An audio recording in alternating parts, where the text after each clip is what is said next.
Alhamdulillahillazi arsala rasulahu bil huda wa dinil haq liyuzhirahu 'ala dini kullihi wa kafa billahi shahida. Asyhadu an la ilaha illallah wa la syarika lah wa asyhadu anna Muhammadan abduhu wa rasuluhu la nabiyya ba'da. Allahumma shalli wa sallim ala sayyidina Muhammadin wa ala alihi wa sahbihi ajmain. Amma ba'du fa ya ibadallah ittaqullaha haqqa tuqatih wa la tamutunna illa wa antum muslimun. Qala Allah Ta'ala fil Qur'anil Karim, a'udzu billahi minasyaitonir rajim, bismillahirrahmanirrahim. Wa lan tardu ankal yahud wa lan nasar hatta tattabi'a millatahum.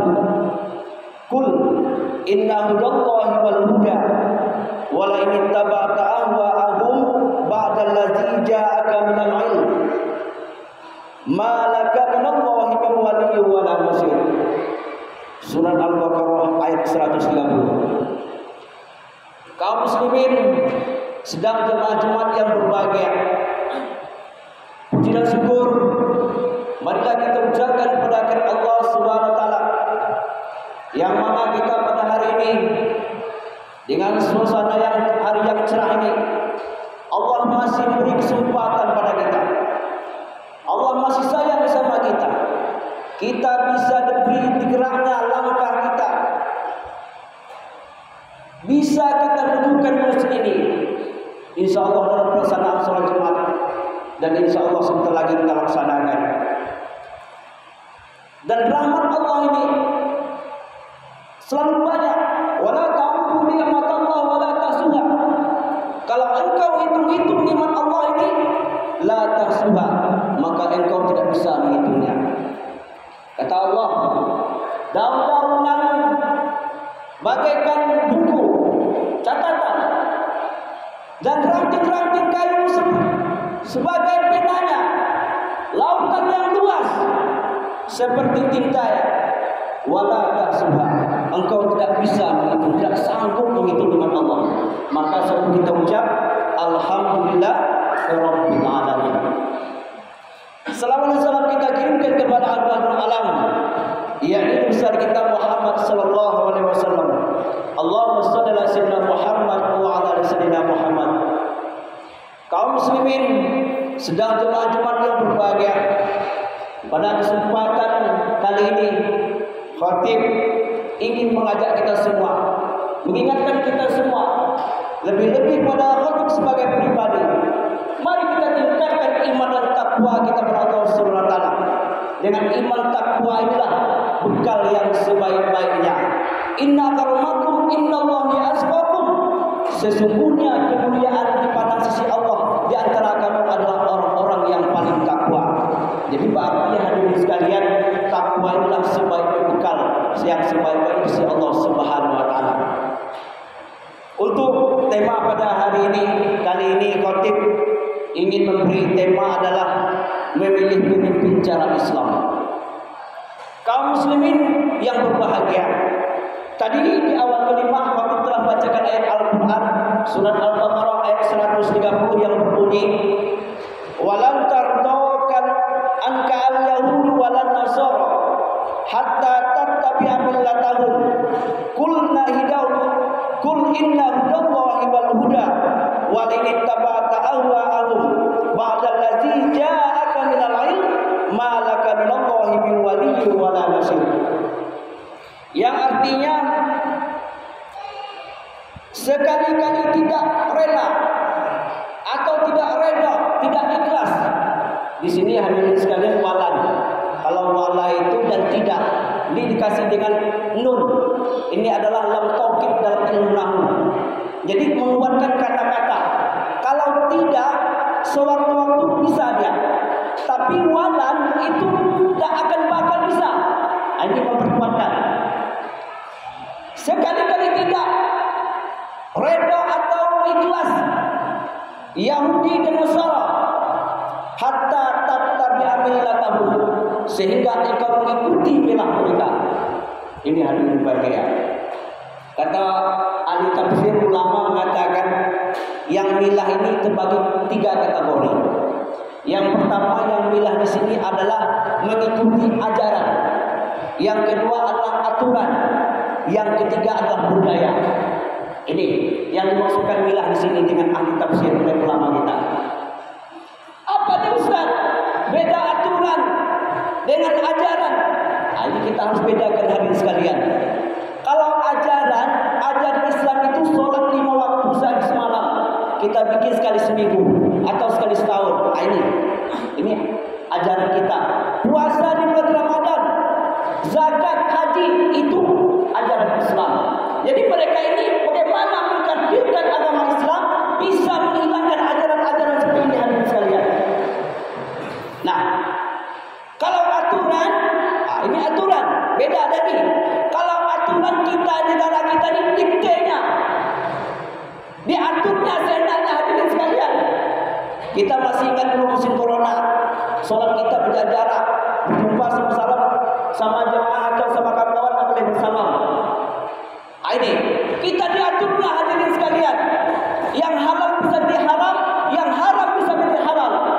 Ini hadirin sekalian. Yang ketiga apa? Budaya. Sekarang budaya kita lihat, malu tidak ada lagi hadirin sekalian. Kita banyak tengok acara pesta, main keyboard antara laki-laki perempuan yang bukan muhrimnya. Tak ada malunya hadirin sekalian. Tah mamanya, tah orang tuanya, tah abangnya, tah adiknya, tak ada lagi hadirin sekalian.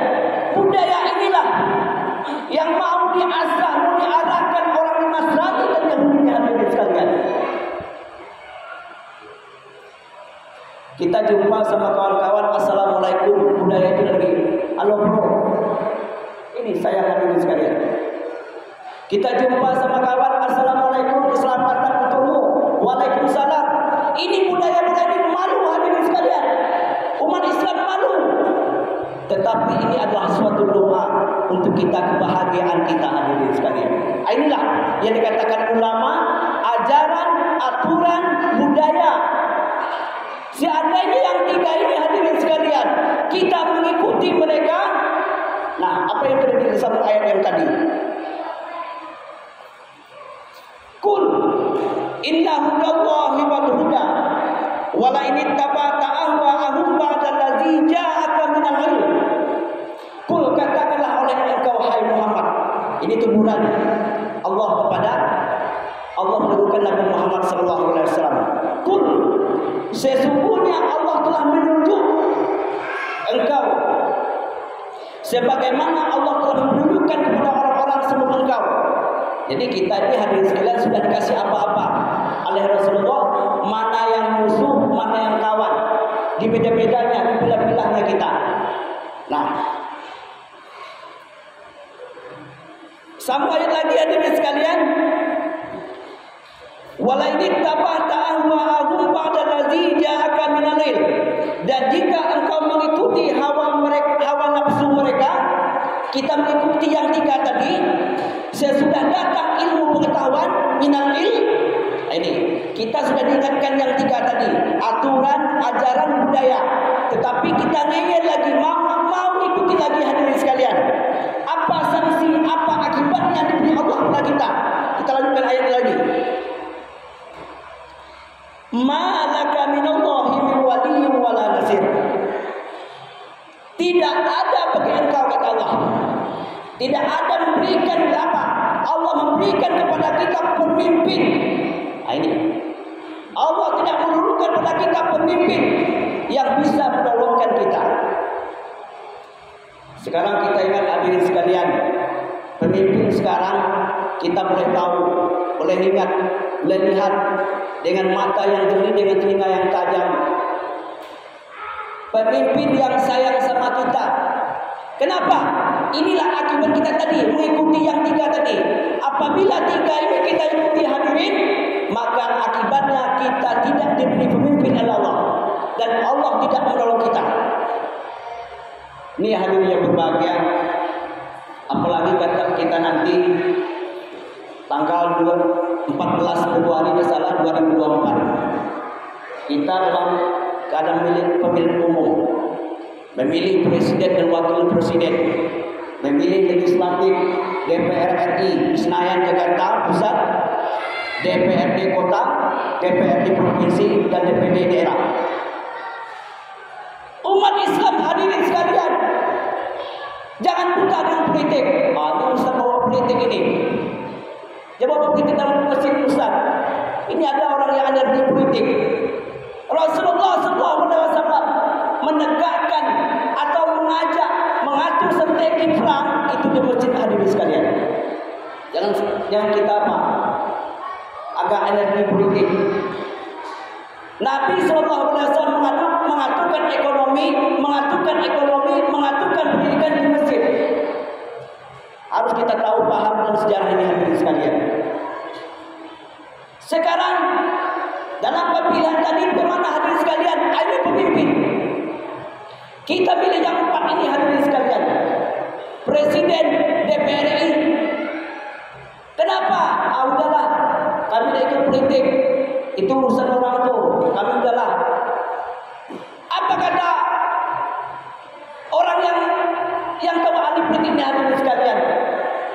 Kita ini adalah mana suara yang terbanyak, itulah suara Tuhan. Menentukan pemimpin yang 5 tahun akan datang adalah di tangan kita. Baiknya Islam, bagusnya Islam 5 tahun akan datang, sekaranglah kesempatan hadirin sekalian. Coba, kadang saya sedih hadirin sekalian, berapa lama yang lalu disahkan undang-undang Omnibus Law, hak cipta kerja. Ini kita paham juga. Kenapa berjilid-jilid buruh, semua tokoh-tokoh berdemo untuk membatalkan undang-undang yang tidak akan bergeming. Tidak bergeming di Senayan situ. Kenapa? Orang yang duduk di Senayan itu hadirin sekalian 75% itu basicnya dari pengusaha. Kalau pengusaha otomatis dia mempunyai karyawan. Mempunyai karyawan hadirin. Tentu dia diuntungkan. Ada kayak sekarang ini kita lihat ada yang kerja cara resourcing, kerja 3 tahun atau 2 tahun. Apa terjadi hadirin sekalian, anak-anak kita nanti yang akan datang? Payah mencari kerja. Pas di PHK dia akan dapat pesangon. Pas mau lebaran dia akan dapat tunjangan hari raya. Ini hadirin sekalian kita harus paham. Apa yang terjadi hadirin sekalian? Mereka seenak-enaknya memphk-kan. Kenapa? Inilah undang-undang tadi. Yang memilihnya siapa? Anggota dewan itu kita. Jadi solusinya hadirin sekalian, betul-betul kita cari anggota dewan itu bisa melayani kita, menyampaikan aspirasi kita. Itu hadirin sekalian. Banyak kita lihat sekarang, ada ustaz, ada buya yang mencalonkan untuk DPRD, DPRD kota, provinsi, semuanya hadirin sekalian. Coba kita lihat datanya. Apa sepak terjangnya selama ini? Apa distribusinya untuk umat ini? Punya pesantren dia beri gratis, mencalonkan, kita dukung hadirin sekalian. Kalau orang yang nggak jelas, orang preman mandi duduk, tentu dia kalau dia duduk nanti pas dapat proyek itu yang dia tangani dulu. Kita di belakangan. Kenapa? Dia kampanye sudah 1 miliar 2 miliar habis hadirin sekalian. Inilah politik tadi. Orang Islam harus cerdas, harus jangan buta politik. Dimanapun kita gemborkan, kita kampanyekan politik yang mana hadirin sekalian. Kalau kepentingan Islam, kepentingan bersama, mari kita sama-sama. Ini jalan kita. Sudah lama. Saya masuk 2011 dulu tanpa aspal juga. Sekarang ada aspal juga di tahun hadirin sekalian. 12 tahun. RT RW mari kita kompakkan. Kalau memang kepentingan kita bersama, ayo kita dukung. Ini hadirin. Kenapa? Kekuatan kita itu di tangan kita bersama. Kalau kita cuma 200.000, 500.000, pantas mana hadirin? Kita makan pun duitnya nanti, anak kita kan bebal. Kasih pula makan uang nggak jelas kayak gitu, tambah bebal ya hadirin. Itu kita paham. Tapi kalau jalan dibikinnya, kebutuhan kita bersama, kepentingan kita bersama, mari kita sama-sama dukung. Ini hadirin, ini yang politik Islam tadi. Kita harus paham. Jangan gara-gara uang yang serangan pajak lah, yang serangan apalah namanya itu. Kita udah tilap, tetapi 5 tahun yang akan datang nanti kita menderita. Ini hadirin sekalian. Kaum muslimin sedang jemaah berbahagia. Kenapa? Saya akan bahas ini hadirin sekalian. Laqad kana lakum fi Rasulillahi uswatun hasanah. Rasulullah memutuskan ke dunia ini adalah menjadi contoh, suri tauladan untuk kita. Apa suri tauladan untuk kita hadirin sekalian? Kalau kita pemimpin ini mempunyai 4 sifat. Yang pertama sifat Rasulullah itu pemimpin itu adalah amanah, sidik. Yang pertama adalah sidik, artinya benar, lawannya mustahil bohong. Kalau ada pemimpin bohong, kalau ada dia ngomong pagi ini tempe, nanti sore dia tahu, itu nggak bisa dipegang diri sekalian. Ini harus jelas kita hadir. Sidik, orangnya tidak ngomong pelan-pelan. Pagi tempe, sore tahu, itu nggak bisa dipegang pemimpin yang seperti ini hadirin sekalian. Kita harus komitmen, apa dia omongan A, tetap A. Ini orang Islam di hari ini harus pintar, harus jelas kita. Yang kedua adalah amanah. Amanah ini adalah percaya. Tidak mungkin dia berkhianat. Kalau orang berkhianat pasti tidak amanah bukan diri sekalian. Coba lihat kita sekarang dikasih jabatan, mana yang membuatnya? Kelompoknya, keluarganya, atau untuk orang banyak? Pasti kelompoknya lah. Pasti untuk keluarganya, untuk pribadinya yang dulu diutamakan. Rakyat nanti aja. Ini berkhianat hadirin sekalian sudah punya jabatan tadi. Nah, yang ketiga adalah tabligh. Tabligh ini adalah pemimpin bisa menyampaikan, mempunyai visi dan misi, mempunyai ada ide-ide yang cemerlang hadirin sekalian, gagasan. Itu pemimpin. Kita lihat kalau ketemu kita dengan caleg, kita tanya visi dan misi engkau kira-kira untuk 2024 apa? Jelas sendiri. Nggak tahu lah. Pokoknya saya calon aja. Ini nggak bisa ini. Tapi visi dan misi saya 2024 nanti untuk Riau. Ini. Berarti ada itu. Ada dia nalar pikirannya hadirin sekalian. Dan juga kami menyampaikan hadis bisa amar ma'ruf nahi munkar. Yang hak memang yang hak, yang batil memang yang batil. Ini intinya hadirin. Jangan sama-sama yang hak bikinkan yang batil bikin yang hak. Akhirnya umat dan masyarakat rakyat jadi bingung. Ini hadirin sekalian. Dan juga tidak bisa ngomong, menyampaikan gagasan, duduk di forum. Kalau nggak bisa Kira-kira mana hadirin sekalian? Contohnya presiden duduk diplomat antara presiden-presiden bangsa yang lain, negara-negara yang lain. Kalau kita presidennya agak oke kan, pede kita, enak kita lihatnya. Apa penyampaian bahasa Inggrisnya, ya hebat. Kita pun rasa senang hadirin sekalian. Kalau pemimpin kita ngomongnya nggak jelas, duduk diplomat antar negara, kira-kira kemana coba? Ini diajarkan oleh Rasulullah ada sifat tabligh tadi. Kalau kita ngomong cuma antara, besok itu nggak ada hadirin sekalian. Yang ketiga adalah petona. Yang keempat adalah petona. Apa yang petona ini hadirin adalah cerdas. Pemimpin itu cerdas. Nah mungkin dia bodoh.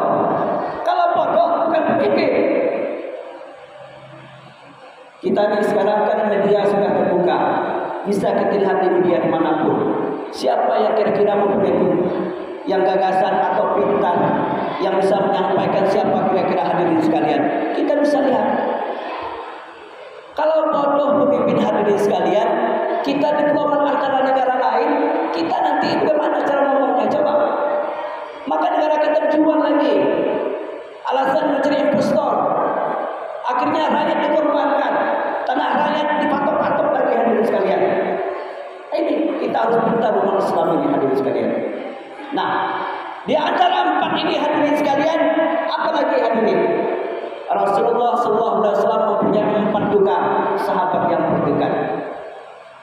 Siapa sahabat Rasulullah yang terdekat? Yang pertama adalah Abu Bakar Siddiq. Artinya Abu Bakar yang benar, tidak berdusta. Ini Abu Bakar Siddiq hadirin sekalian. Kalau kita lihat Abu Bakar Siddiq ini, kalau ibarat sekarang ini, kalau dia menteri apa? Menteri dalam negeri dan menteri luar negeri. Kenapa Abu Bakar ini sekalian?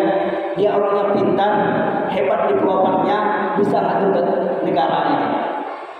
Sebab Rasulullah SAW berhijrah dia ke Madinah itu 53 tahun, 13 tahun lamanya. Maka Rasulullah diangkat di Rasul itu 40 tahun.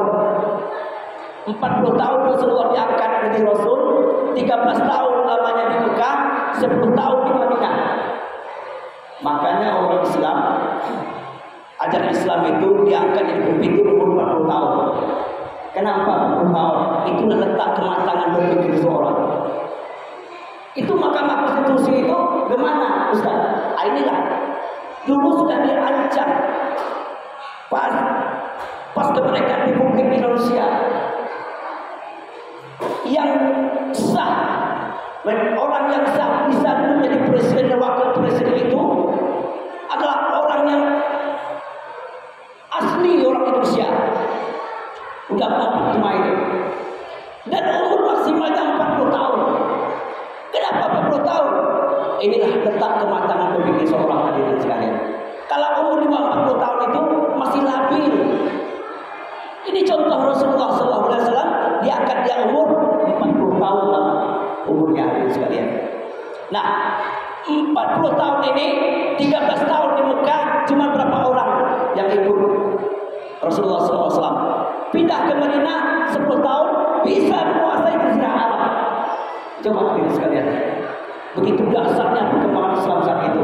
Siapa pemimpinnya? Siapa pendamping Rasulullah? Abu Bakar Siddiq. Abu Bakar Siddiq. Inilah orang yang terpercaya oleh Rasulullah SAW mengaturkan strategi negara. Yang kedua adalah sahabat Rasulullah adalah Umar bin Khattab. Kalau Umar bin Khattab ini kalau menteri pada sekarang ini min hakam pertahanan, dia bisa mengatur negara, keamanan negara. Orang tidak berani mengusik-usik Islam, orang tidak bisa melecehkan Islam. Kenapa? Ini pertahanan. Ini Rasulullah mempunyai menteri yang hebat, mempunyai sahabat yang hebat. Yang ketiga adalah sahabat Rasulullah yang terdekat adalah Utsman bin Affan. Utsman bin Affan ini presiden dalam ekonomi. Mungkin kalau kita pergi umroh, haji, kita pergi ziarah. Ada dulu zaman Rasulullah di Madinah terjadi kekeringan, kemarau. Setelah lama kemarau dan hujan banyak, sumur di Madinah waktu itu kering. Tapi ada satu sumur yang masih bertahan banyak airnya, hadirin sekalian. Tapi yang punya ini adalah orang Yahudi.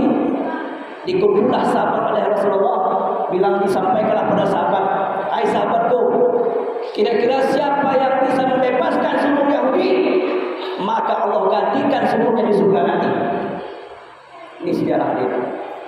Siapa yang bisa menggantikan, membebaskan sumur Yahudi, maka Allah menggantikan sumur di surga nanti. Akhirnya diam-diam Utsman bin Affan pergi negosiasi sama orang Yahudi ini. Negosiasi sama orang Yahudi, apa kata Utsman? Mau beli sumur ini. Tentu orang Yahudi tidak mau dia. Kenapa? Karena dia tahu dengan situasi, dengan keadaan kemarau ini, tentu dia peluangnya besar. Orang bisnis, tentu dia mikir bagaimana untung yang besar. Ini orang Yahudi ada di sekalian. Tidak bisa dibujuk orang Yahudi ini. Apa kata Utsman? Utsman kalah akal lagi, hari yang kedua yang berikutnya negosiasi lagi. Beginilah orang Yahudi. Saya beli sumur engkau separuh. Bagaimana cara Utsman? 3 hari bisa saya ambil, 4 hari engkau yang ambil. Bisa ambil airnya. Berapa harganya? Kita anggap 1 miliar. Kalau harga 1 miliar bagi 2 berarti 200 juta. Itulah kira-kira. Akhirnya kesepakatanlah bilang mereka tadi, dibelilah sumur Yahudi separuh 500 juta. Apa yang terjadi hadirin sekalian? Setelah sumur Yahudi dibelikan oleh Utsman separuh ini, maka hari Senin, Selasa, Rabu itu orang kaum muslimin di Madinah waktu itu berduyun-duyun mengambil air gratis tanpa dibayar. Coba. Apa efek samping dan lain hadirin sekalian setelah dibikinkan strategi ini tadi, Utsman tadi? Akhirnya hari Kamis, Jumat, Sabtu, Ahad itu orang kaum muslim waktu tidak ada lagi beli air, tidak ada lagi mengambil air dari orang Yahudi, sudah sepi. Kenapa? Kaum muslimin sudah stok air di rumah banyak. Ini strategi hari ini sekalian. Akhirnya apa hadirin sekalian? Akhirnya orang Yahudi ngeluh. Begini jalan Utsman. Kalau memang ini sumur seperti ini, tidak ada orang belanja, tidak ada yang beli air lagi, engkau bayarlah semuanya lagi sumur ini. Akhirnya Utsman yang beli air, beli sumur tadi semuanya hadirin sekalian. Nah, singkat cerita hadirin sekalian, waktu itu bebas, tidak jadi kritis air minum, air bersih waktu itu hadirin sekalian. Inilah pemimpin Islam. Ini kita contoh hadirin sekalian. Nah, yang keempat adalah sahabat Rasulullah adalah Ali bin Abi Thalib. Ali bin Abi Thalib ini adalah sahabat yang dekat. Dia adalah sepupu, dia juga menantu, sekalian dia sahabat. 3 dia hadirin sekalian. Sepupu dia dengan Rasulullah, menantu juga, sahabat juga ya. Kalau Ali bin Abi Thalib sekarang ini kalau ibarat menteri, dia panglima. Panglima besar hadirin sekalian. Kenapa? Apabila terjadi peperangan, Ali bin Abi Thalib ini langsung depan. Komandannya, komandonya Ali bin Abi Thalib hadirin sekalian. Nah, kita bandingkan sekarang negara kita yang jumlah menteri sekarang berapa? 35, 38 menteri sekarang. Kalau terjadi beras mahal bagaimana hadirin sekalian? Ada gratis. Ini umat Islam harus pintar hadirin sekalian, pemimpin. Ini cara Islam kita cari. Ada gratis beras sampai 16.000 sekilo. Dulu 14.000 sampai 18.000. Minyak goreng susah kita cari. Ada operasi Menteri Perdagangan gratis untuk orang rakyat Indonesia. Tidak ada hadirin sekalian. Ada subsidi. Paling-paling harga minyak goreng 15.000 dijual 13.000. Masih untung juga dari hadirin sekalian. Kalau zaman Rasulullah gratis. Ini harus pandai kita hadirin sekalian. Jadi intinya yang sampaikan di sini hadirin sekalian, dengan tahun 2024 ini, mari kita rapatkan barisan, rangkul,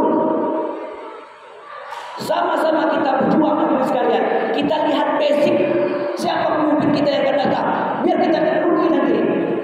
Siapa calon legislatif kita? Apakah sanggup kita iming-iming uang 100.000? Tapi kita menderita 5 tahun yang akan datang hadirin sekalian. Ini harus pandai. Jangan buta politik kita. Jangan politik ke masjid. Ini dangkal kami hadirin sekalian. Kalau kepentingan Islam, kepentingan bersama, mari kita. Supaya apa? Supaya negara kita nanti baldatun thayyibatun wa amrun ghafur. Mudah-mudahan dengan khutbah yang sekian ini hadirin sekalian, mari kita sama-sama bergandeng tangan. Jangan kita utamakan kepentingan pribadi. Mari kita gunakan hati kita sedikit. Mari kita buat komitmen kepentingan bersama, kemajuan bersama, kemajuan Islam. Kira-kira partai yang selama ini yang mendukung Islam, yang membuat kepentingan Islam siapa? Partai mana? Harus pandai dulu kita hadir. Lihat calegnya, lihat partainya. Kalau seandainya kalau partainya selama ini mendudukan Islam, banyak menyusahkan Islam, menghinakan Islam, apalagi membuat Islam susah, jangan dipilih hadirin. Walaupun calegnya orang yang apa? Sebab apa? Ada dentetannya nanti, akibatnya nanti. Tapi lihat partainya siapa yang mendukung Islam, siapa yang membuat urusan Islam. Ini yang kita dukung di sini. Oh, mana ada Ustaz? Partai yang Islam dukung Islam, mana ada? Otomatis hadirin sekalian, di dulu Senayan situ orang yang pro, dicontoh saya kasih. Di Pekanbaru dilegalkan minuman keras, disahkan oleh undang-undang. Itu banyak berapa? Kalau di Senayan Jakarta 575 orang kursi. Itu yang melegalkan, yang mengesahkan 400 orang. Yang tidak mengesahkan, yang tidak pro ke situ 175 orang, itu kalah dia. Otomatis makanya suara terbanyak suara Tuhan. Salah pun yang dibikinkan undang-undang, suara yang terbanyak itu dah sah hadirin sekalian. Makanya suara terbanyak adalah suara Tuhan. Inilah harapan saya ini. Mari kita lihat nanti yang akan datang, calegnya siapa, presiden siapa, apakah untuk kepentingan kita bersama. Mari kita dukung bersama.